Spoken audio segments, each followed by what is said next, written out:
My best friend smiled at me and said, "You like kids, right? Help get rid of one for me." What do you mean get rid of one? I gasped. My best friend Audrey waved her hand around dismissively. I meant like distract Kurt's little brother for me. Kurt was the new guy Audrey had been obsessing over since he moved here. And honestly, I get it. He had that cool guitar guy vibe going on that made him look like he was a missing member of One Direction. And Audrey wasn't the only girl chasing after him. The thing was, no one could get close because of his 12-year-old brother Joey. Wherever Kurt went, Joey was there.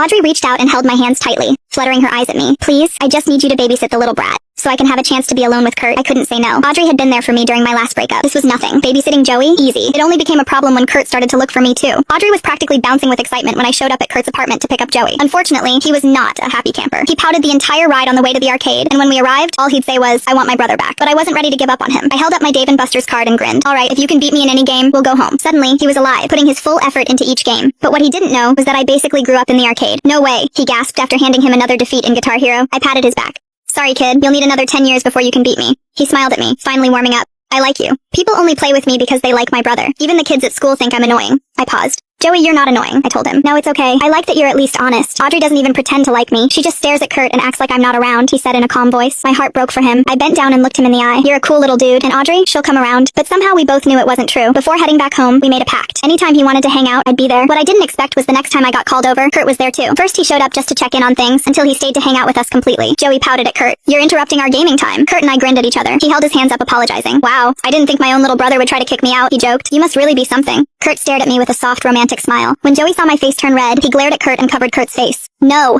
flirting with my playdate." We all burst into laughter. The three of us fell into something I didn't expect. Kurt would bring pizza, Joey would pick the movie, I'd make popcorn. Joey started falling asleep on my shoulder halfway through whatever superhero film he'd chosen, and I'd fall asleep on Kurt's shoulder. He shook my shoulder gently after moving Joey to his bedroom. "Hey, can I drop you off?" That was our first time alone. I expected it to be awkward, but it wasn't. We spent most of the time talking about Joey. I'm seriously thankful. Ever since we lost our parents, Joey's been having a hard time. He reached over from the driver's seat and held my hand. Everything felt right until I remembered something crucial. Audrey. In the morning, Kurt texted me. "Would you want to get dinner together later?" Without Joey for once. Just us? I stared at my phone, reading it over and over until Joey texted me too. "Please say yes to Kurt. If you date him, we can hang out all the time. Please, please, please." Before I could say yes, Audrey called me sobbing into the phone. "I thought we were getting closer, but Kurt's been so distant lately. I don't know what I did wrong. He barely responds to my texts anymore. Can you come with me to their house? I need to talk to him face to face. I can pick you up in 10 minutes. I couldn't breathe, couldn't even respond to any of them. I just knew whatever I chose, I was going to break someone's heart. I sit on my bed staring at my phone screen until the words blur together. Kurt's dinner invitation sits in one thread, Joey's all caps begging sits in another, and I can still hear Audrey's voice cracking through the phone asking me to come with her in 10 minutes. My thumb hovers over the keyboard, but I can't make it move. I open Audrey's thread first because she's literally waiting for me right now, and type out that I can be ready in 20 minutes instead. The guilt hits as soon as I press send because I need those extra 10 minutes to figure out what I'm going to say when we get to Kurt's place.